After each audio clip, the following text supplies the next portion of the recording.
네, 안녕하세요. 책 읽고 정리하자입니다.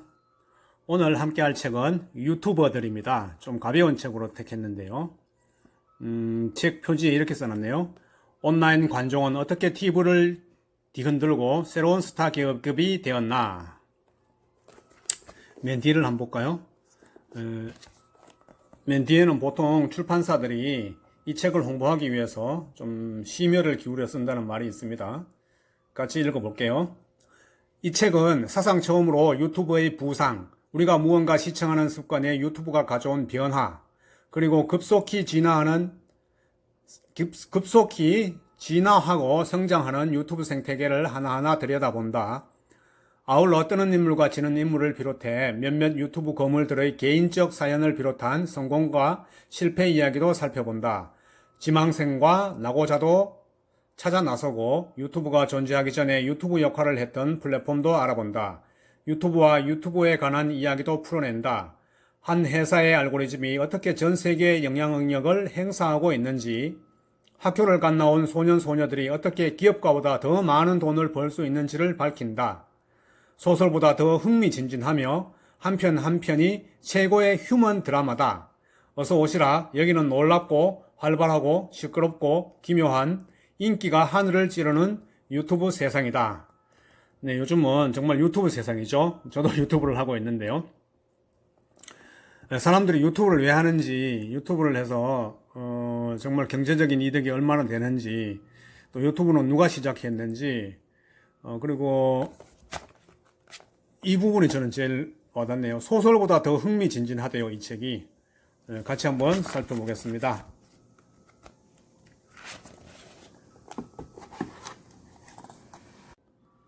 업로딩, 케이시 네이스텟이 보여준 유튜브의 위력. 어느 봄날 오후 케이시 네이스텟은 유튜브에 5분 22초짜리 동영상을 올렸다. 많은 유튜버들이 그러하듯 그는 카메라를 빤히 쳐다보며 중요한 문제에 대해 자신의 의견을 피력했다. 유튜브의 유명 인사라 그런지 그의 말에는 무게가 실려 있었다. 대상이 특정 상품이든 사람이든 띄워주거나 끝장낼 수도 있는 그는 이 동영상에서도 자신의 능력을 유감없이 발휘했다. 동영상은 뉴욕에 있는 그의 작업실에 깔린 초고색 데이터 통신망을 타고 유튜브에 올라간 지 단 몇 초 만에 전 세계 40억 명이 볼 수 있게 되었다.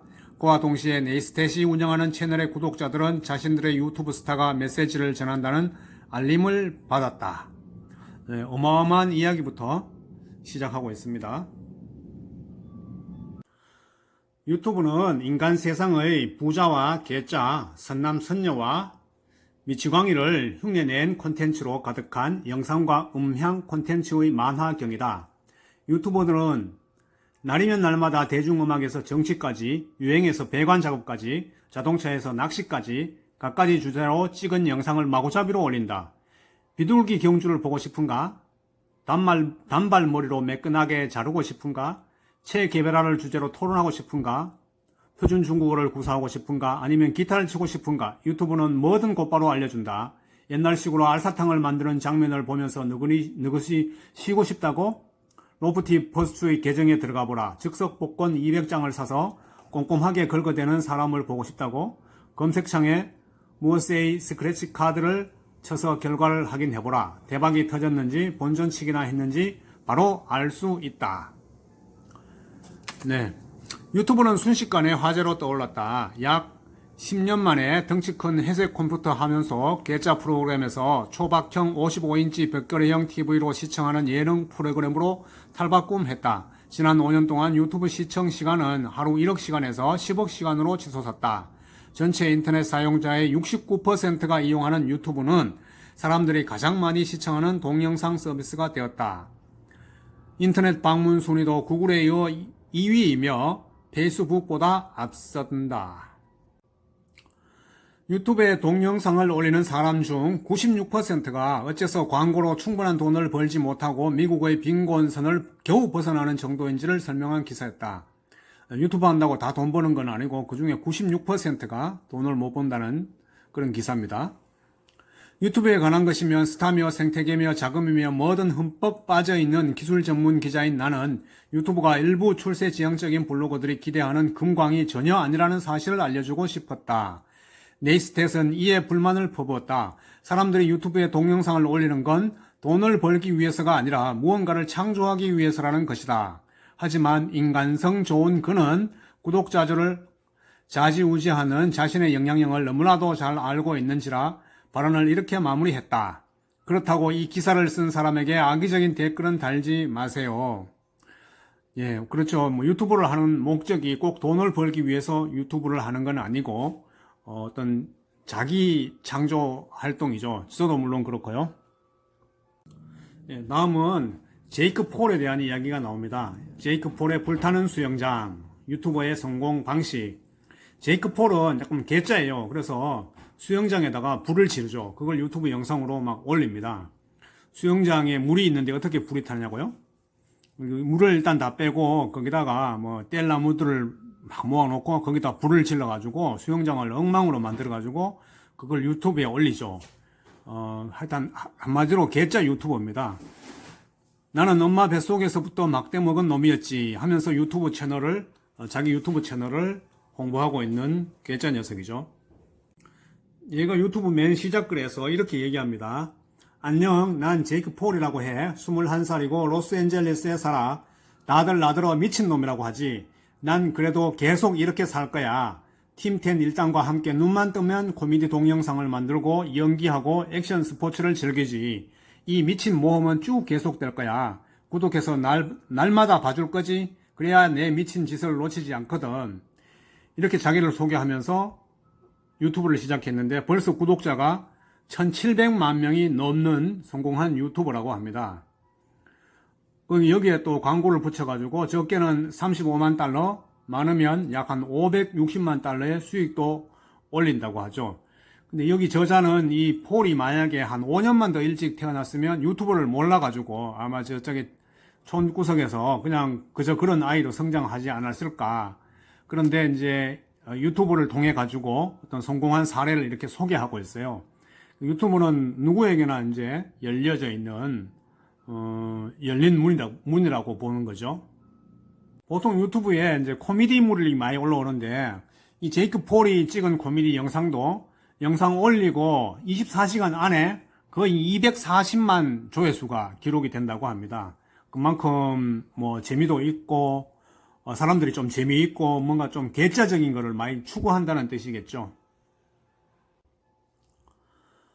제이크 폴 현상은 어떻게 나타났는가? 어쩌다 유튜브는 사람들이 기상천외한 방법으로 2분마다 상품을 홍보하는 사이트가 되었나? 개인 유튜버들이 어떻게 전 세계 수백만 명의 시청자를 거느리고 스포츠카와 부하들이 호유하는 대저택에서 살 수 있게 되었는가? 유튜버들은 어떻게 초등학교 학생들이 가장 원하는 삶을 살게 되었는가? 이 모든 이야기에는 시작이 있기 마련이다. 그런데 유튜브는 동물원에서 시작됐으니 과연 파티족이 우글거리는 플랫폼답다. 유튜브의 맨 처음 시작은 이제 동물원에서 시작됐다는 거죠. 자, 제일 처음은 뭐 누구나 그렇듯이 성경에도 나오죠. 시작은 미미했으나 그렇듯이 유튜브도 시작은 굉장히 초라했습니다. 자베드 카림이라는 사람이 이제 처음 만들었는데요. 제목은 동물원의 나. 자베드 카림은 동물원의 나 동영상의 주인공이다. 그 동영상에서 그는 짙은 청색 셔츠에 헐렁한 바람막이 점퍼를 입고 카메라를 초조한 듯이 바라본다. 그의 뒤에는 샌디에고 동물원의 코끼리 우리가 있다. 그는 자다가 막 깨서 얼떨결에 말하는 듯하다. 아니면 블랙 코미디를 연습하고 있든지 19초 동안 원테이크로 찍은 이 영상은 특별한 효과나 초점 변화도 없다. 촬영 경험이 없는 사람이 비디오 카메라를 처음 사서 찍은 수준이다. 카림은 더듬거리며 이렇게 말한다. 자, 이제 코끼리 앞으로 왔어. 근데 이 녀석들 코는 진짜로 길어. 끝내주네. 이 동영상이죠. 이 동영상이 유튜브의 시초입니다. 시초. 저도 이 동영상을 봤는데요. 정말 뭐 초창기라서 그러나 굉장히 좀 수준적으로 보면은 아주 거의 뭐 형편없는 수준인데, 근데 현재 지금 이 동물원에 나아가는 이 유튜브가 조회수가 약 한 6천만 명이 이걸 봤다고 하네요. 2005년 밸런타인데이의 늦은 밤, 그 3명의 컴퓨터 개척자들이 유튜브닷컴을 등록했다. 2달 후 유튜브는 동물원의 나와 함께 세상에 나왔다. 설립자들의 포부는 단순했다. 유튜브야말로 궁극의 리얼리티 TV입니다. 다른 사람들의 삶을 속속들이 엿보게 해주니까요. 헐리가 기자들을 모아놓고 한 말이다. 카림, 첸, 헐리 요 3명이 최초의 유튜버였다. 그들은 시기 선택은 절묘했다. 문자 기반의 인터넷을 영상 기반의 인터넷으로 바꿔놓을 동영상 혁명의 기운이 무르익고 있었다. 일반 대중들은 필름 기반의 카메라를 디지털 스틸 카메라로 바꾸는 한편 휴대용 동영상 카메라 캠코더를 손에 들고 다니기 시작했다. 하지만 그럼에도 초창기 동영상 혁명은 불투명했고 덜컥 걸었다. 유튜브의 제일 처음 시작은 2005년 발렌타인데이 때 시작되었다는 거. 자, 네 번째, 온라인 금맥의 발견. 유튜버 직업이 되다. 이제는 직업의 세계로 이제 유튜버가 바뀐 거죠. 예, 그러면서 구글이 유튜브에 관심을 가지게 되고 결국은 유튜브를 사죠. 구글은 경쟁사를 누르는 대신에 사들이기로 작정하고 2006년 10월 유튜브를 16억 5천만 달러에 매입했다. 세콰이어 캐피털이 금액을 공개하지는 않았지만 최근 보고서에 따르면 그 거래로 세 동업자 헐리, 첸, 카림은 각각 어림잡아 적어도 1억 달러에서 2억 달러의 순이익을 올렸다고 한다. 근데 이 당시의 평을 보면 구글이 사업상 악수를 둔 겁니다. 라고 평가를 했는데 미국의 투자가이자 기업가인 마크 큐버는 그 인수를 미친 짓이라고 표현하기까지 했다. 근데 하지만 사실은 턱없이 싸게 산 거였다. 오늘날 유튜브의 가치는 어림잡아서 1,400억 달러는 나간다. 1,400억 달러 나가는 거를 16억 5천만 달러에 매입했으니까 엄청나게 싸게 산 거죠. 유튜브의 초기 스타들 그레이스 헬백이라는 인물이 나옵니다. 헬빅은 아마도 우리와 가장 가까운 유튜브 특권층일 것이다. 2007년에 그녀는 뉴저지주 사우스 오렌지에서 친구 집을 봐주며 시간을 때울 목적으로 첫 동영상을 촬영해서 올렸는데 올리자마자 순식간에 유명해졌다. 헬빅은 이웃집 소녀라는 페르소나로 남성 시청자들의 흥미를 끌었고 친언니 같은 조언과 기발한 유머로 여성 시청자들의 마음을 사로잡았다. 그녀는 자신의 매력을 살려 서툰 요리 영상과 화려한 의상을 입고 떠드는 영상을 시리즈로 제작했지만 처음에는 크게 트지 못했다. 지금은 거물이 된 유튜버들이 초창기에 다 그랬듯이 그녀의 초기 영상들은 이후에 올린 화려한 영상들에 비하면 조잡했다.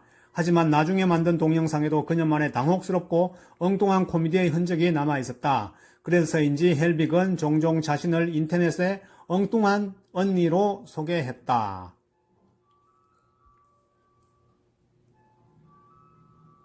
사실 유튜브가 전 세계로 뻗어나가지만 유튜브를 못 보는 나라도 있습니다. 유튜브는 전체주의 체제에서 검열에 저촉되는 정보를 전파하는 도구로 여겨진다. 이란과 북한은 웹 브라우저의 원천을 감추는 가상 사설망과 같은 기술적 우회로를 통하지 않고는 유튜브에 접속할 수 없도록 막았다. 아르메니아, 아프가니스탄, 파키스탄, 터키, 시리아도 최근에 민감한 정치적 문제로 인해 장기간 유튜브를 막았다. 좀 불쌍한 스토리네. 그러니까 인터넷 유튜브에 보면 먹방 나오죠, 먹방. 먹방은 그 한국이 그 원조라고 합니다. 이 책에서도 보면 대한민국에서는 벤츠로 더 잘 알려진 정만수가 먹방을 시작하였다. 그와 같은 먹방 스타들은 사람들에게 즐거움을 주려고 카메라 앞에서 엄청난 양의 음식을 먹는다. 먹방은 혼밥을 민망하게 여기는 대한민국 사회에서 중요한 역할을 한다. 하지만 먹방 유튜버들은 곤욕을 치르기도 한다. 촬영을 위해 섭취한 열량을 내보내려면 보통 하루에 12시간쯤 운동해야 하기 때문이다. 다소 이국적일지는 모르지만 전 세계인이 그들의 행동을 따라하고 있다. 서구에도 먹방 스타가 있고 아시아에도 인기 뷰티 브이로거나 게이머가 있어서 팬들을 구름처럼 몰고 다닌다. 아시아에서도 온라인 동영상이 세계 다른 곳에서처럼 급속히 발전하고 있다.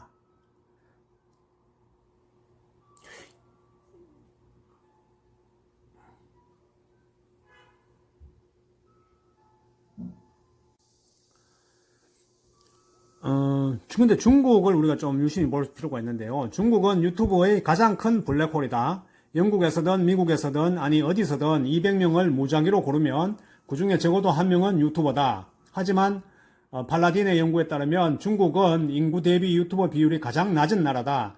유튜브는 이 인민공화국에서 사실상 금지됐지만 인터넷 트래픽 조사기관 알렉스의 추정으로는 그래도 전 세계 유튜브 시청자의 4%가 중국인이며 유튜브는 중국에서 12번째로 인기 있는 웹사이트라고 한다. 유튜브는 물론이고 훌루와 넷플릭스 등 여러 온라인 미디어에게는 중국에서 사업할 수 없는 결정적인 이유가 있다. 중국에서 온라인 동영상은 온라인 콘텐츠 유통의 일부로 출판업으로 분류됩니다. 라고 크리스 등은 설명한다. 사회의 안정과 국가의 안보와 전통 문화의 보존이라는 명분으로 공개적인 논의를 통제하는 일당 지배국가에서 외국계 기업은 그런 콘텐츠 유통 사업을 벌릴 수 있는 길이 거의 막혀 있다는 뜻이다. 이를 사람들은 검열이라고 하고 정부는 심의라고 하죠. 그가 덧붙인다. 중국에는 유튜브 검열이 이제 굉장히 심하다는 거죠. 근데 이제 놀라운 것은 중국에 유튜브가 없다고 해서 온라인 동영상 스타도 없다고 생각한다면 큰 오산이다. 그렇기는커녕 중국에는 자국판 유튜브가 3개나 있다. 유쿠더2, 텐센트 비디오, 그 다음에 아이치이다. 3개 모두 유튜브와 다른 점이 있다. 하지만 유튜브의 깔끔하고 단순한 레이아웃에 비해 디자인이 알록달록하고 화려하다는 점에서 겉으로는 조금 다르게 보일지 몰라도 동영상을 클릭해보면 플랫폼이 유튜브와 근본적으로 비슷하다는 사실을 알게 된다. 그 다음에 유튜브의 작동 원리, 즉 알고리즘을 보면 재미있는 얘기가 나옵니다. 유튜브의 알고리즘은 초기 화면에 접속해온 사람들에게 즉각 호의적인 반응을 일으킬 목적으로 어떤 콘텐츠를 어떻게 제시할지를 결정한다. 구글 내 인공지능 연구팀인 구글 브레인은 사람들이 이전에 본 동영상을 근거로 추천 시스템을 설계한다. 그 시스템은 사람들이 동영상을 보는 방식이 변한다는 점까지 고려할 만큼 대단히 영리하다. 인공지능이 발전함으로 인해 가지고 우리가 유튜브에 검색어를 치면은 바로 인공지능이 인식하고 이 사람이 이쪽 분야에 관심이 많구나. 그래서 거기에 관련된 콘텐츠를 계속 보여준다는 거죠. 제 같은 경우에도 제가 요즘 수영을 하고 있는데 수영이라는 검색어를 치니까 유튜브 그냥 켜자마자 전면에 전부 수영 관련 동영상이 떠요. 굉장히 어떤 좋은 시스템이죠, 어떻게 보면. 근데 유튜브가 반드시 순기능만 있는 것이냐? 그렇지는 않다는 거죠. 이 보면 음모론과 광고 대참사, 유튜브의 가짜 뉴스가 판을 치는 이유에 대해서 설명을 했는데 누가 나서서 적극적으로 조장하는 것만 아니면 음모론 동영상은 그냥 봐줄만 하다. 유튜브는 최근에 이슬람 극단주의, 소아성애에 관한 언급, 그 밖의 혐오스러운 콘텐츠를 제거하는 데 한창 적극적으로 나서고 있다. 광고주로부터 받은 압력 때문이다. 광고주는 극단적이고 불쾌한 메시지 가까이에 자신들이 정성껏 키워온 브랜드 광고를 배치하는 것에 반발해왔다. 이 광고주도 아무 그 콘텐츠나 광고를 넣는 게 원하는 것이 아니다.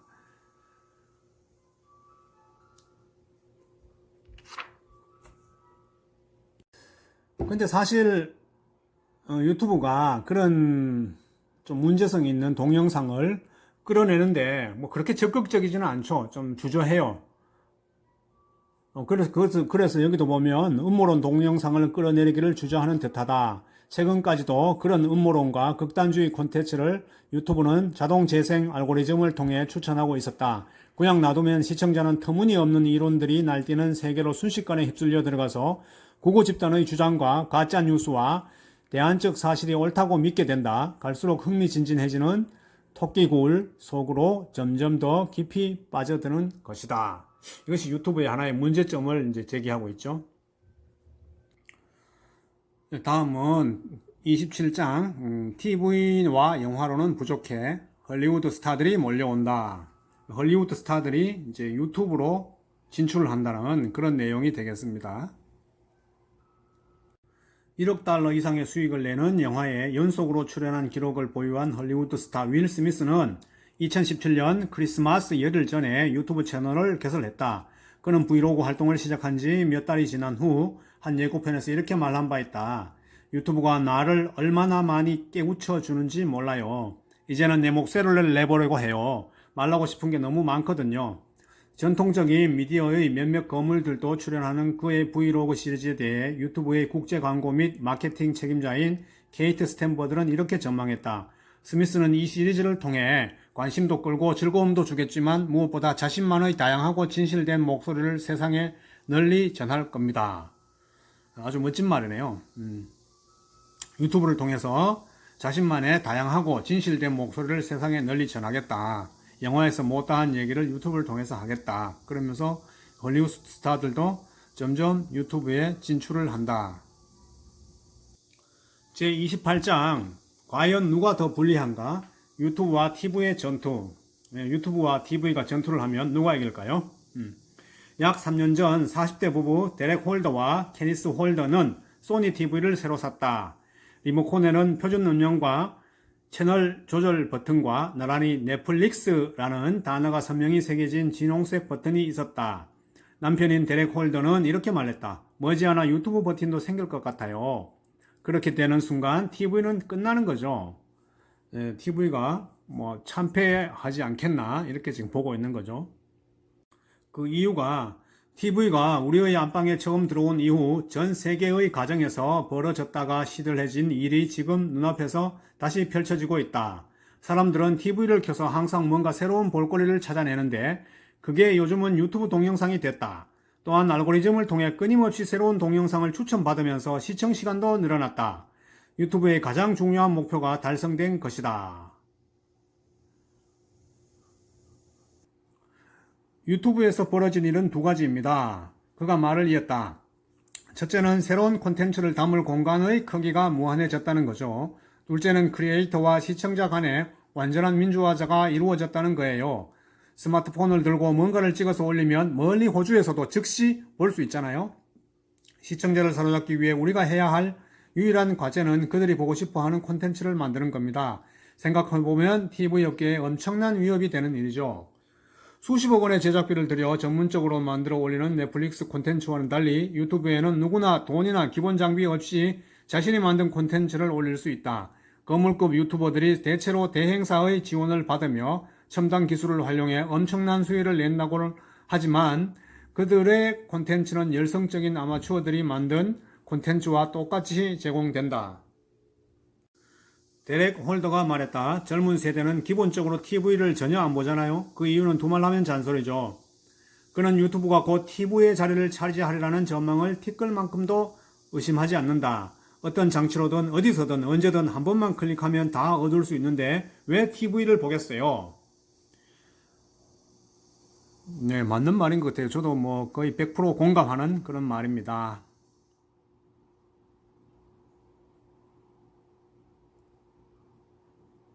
그리고 마지막 유튜브를 추격하다. 재미있어요. 페이스북, 인스타그램, 트위치, 틱톡이라는 건데요. 자, 페이스북은 사용자 수가 약 23억 명입니다. 사용자 수에서 유튜브를 능가하는 유일한 웹사이트다. 이 사이트는 도널드 트럼프가 당선된 미국 대통령 선거와 영국의 EU 탈퇴를 위한 국민투표 과정에서 개인정보를 유출했다는 논란에 휘말리고도 여전히 성장하고 있다. 또 유튜브를 떠난 메카 라미는 페이스북에서 팬층을 구축하는 편이 더 쉽다고 한다. 유튜브에서 구독자를 얻기가 더 어렵습니다. 사람들은 일단 동영상을 보고 나서 가입하니까요. 반면에 페이스북에서는 좋아요 버튼만 클릭하면 됩니다. 페이스북은 자신이 소유한 또 하나의 플랫폼인 인스타그램을 통해서도 공격적으로 접근했다. 2016년 8월 인스타그램 스토리 소소한 일상을 24시간만 공유하는 인스타그램의 한 기능. 인스타그램 스토리가 출시되었을 때 기술 전문 기자를 비롯한 분석가와 전 세계 모든 10대는 스냅챗 스토리 기능을 그대로 뺏긴 거라며 곱지 않은 눈길을 보냈다. 하지만 7개월 만에 하루 2억 명의 사용자가 인스타그램의 스토리 기능을 사용하면서 당시 구독자가 1억 5,800만 명이었던 스냅챗을 제쳤다. 인스타그램은 계속 변하는 알고리즘과 커뮤니티 지침에 질린 유튜버들을 끌어들일 수 있다는 판단으로 IGTV를 출시했다. IGTV는 1시간짜리 세로형 장편 동영상을 올리는 데 사용될 수 있는 독립형 동영상 앱이다. 이는 인스타그램에서도 이미 상당한 존재감이 있는 일부 불만스러운 유튜버들을 가로채려는 시도인 동시에 동영상에 더 많이 투자하겠다고 선언한 스냅챗을 경쟁선상에서 제거하려는 움직임이기도 하다. 비슷한 시기에 유튜브는 자신의 지토끼를 지키려는 태도를 보였다. 여러 해 동안 부정적인 여론에 시달리다가 결국에는 점점 커지는 크리에이터들의 불만에 대응하기 위해 크리에이터의 일상생활을 짧은 시간 동안만 재생하는 유튜브 스토리를 출시한 것이다. 스냅챗과 인스타그램에서 만들어낸 개념뿐 아니라 이름까지 대놓고 도용한 것이다. 이어서 유튜브 프리미어도 출시했다. 이는 페이스북 프리미어처럼 사전에 녹화된 동영상 방송 기능과 실시간 채팅 기능을 결합한 서비스로 대형 크리에이터들에게 추가로 제공되는 특별 상품이다.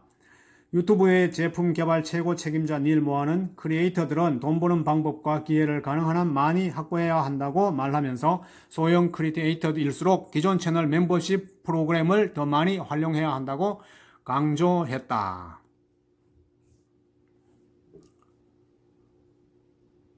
아마존은 가장 큰 미지의 세계다.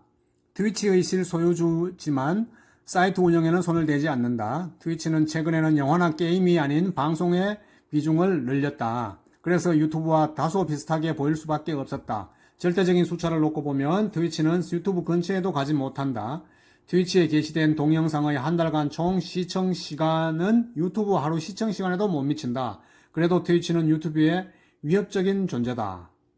우리 코앞에 다가온 또 하나의 존재는 틱톡이다. 이는 중국에서 도인으로 알려진 짧은 동영상 공유 앱으로 전 세계에서 8억 명의 실사용자를 보유하고 있다. 유튜브가 19억 명인데 틱톡이 8억 명이면은 그래도 상당하네요. 틱톡의 상승 기세는 경이롭다. 8억 명 중 6억 6천만 명이 2018년 한 해에 가입했다. 그리고 아직 상대적으로 젊은 앱이지만은 2019년 초에는 사용자들에게 생생한 마케팅 분석 자료를 모두 보내주었다. 사용자들은 이를 통해 시청자 특성이나 예상되는 광고 효과 등을 기업에 홍보하여 브랜드 거래를 확보하는 데 도움을 받았다. 과연 유튜브가 페이스북이라든가 틱톡 이런 것들과의 경쟁을 앞으로 계속할 건데 정말 어떻게 될지는 아무도 모르죠. 그렇지만은 유튜브는 10년 이상 앞서 출발한 데다가 기업 가치와 정보화 수준이 세계에서 가장 높은 회사의 지원을 받고 있다. 우리가 유명인으로 지켜 세우는 다양한 스타들을 새로 만들어내기도 했다. 우리는 그들이 하는 한마디 한마디의 길을 쫑긋한다. 그들을 보느라 은행 잔고를 비우고 일상생활에 들여야 할 많은 시간을 빼앗기기도 한다.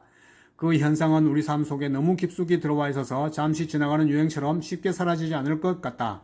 소셜미디어인 거인들이 턱 밑까지 쫓아와 있지만 유튜브는 아직 건재하다. 저자의 입장인 것 같아요. 유튜브는 인간처럼 풍부하고 창의적인 데다가 개별적으로 종잡을 수도 없는 최고의 글로벌 미디어다. 최근에 유튜브는 인간의 알고리즘을 일부 활용해서 우리가 무엇을 생각하고 무엇을 기뻐하고 무엇을 욕망하는지를 반영하고 있다. 인간적인 알고리즘은 우리의 가장 좋은 상태와 가장 나쁜 상태에 영향을 미치는 동시에 이를 증폭시킨다. 이를 통해 우리는 웃기도 하고 울기도 하며 화가 치밀어 오르기도 하고 기뻐 날뛰기도 한다. 유튜브는 너를 위한 투브일 뿐만 아니라 나를 위한 투브, 미투브이기도 하고 우리를 위한 투브, 어스투브이기도 하다. 물론 우리는 유튜브 없이도 숨을 쉴 수 있다. 하지만 이제 유튜브 없는 삶은 상상하기 어렵다. 유튜브는 언제나 켜져 있고 늘 무언가 올라온다. 아주 멋진 끝맺음을 하고 있네요. 제목이 유튜버들. 정말 말 그대로 이제는 유튜브 세상입니다. 이 책은 특히 이제 유튜브의 시작부터 성장 과정 그리고 미래 전망까지 담고 있죠. 유튜브를 또한 찬양하는 사람들, 또 비난하는 사람들, 이런 사람들의 인터뷰 내용도 있고, 마지막에는 유튜브의 대항마가 누구인지도 소개하고 있고, 그러면서 유튜브가 어떻게 앞으로 헤쳐나갈 거에 대한 그 미래 전망도 이제 하고 있는 그런 책입니다. 유튜브 시대를 살면서 이런 책은 이제 한 번쯤 읽어보면 상식적인 면에서 아주 많은 도움이 될 걸로 이제 판단됩니다. 네, 오늘은 여기서 마치겠습니다. 감사합니다.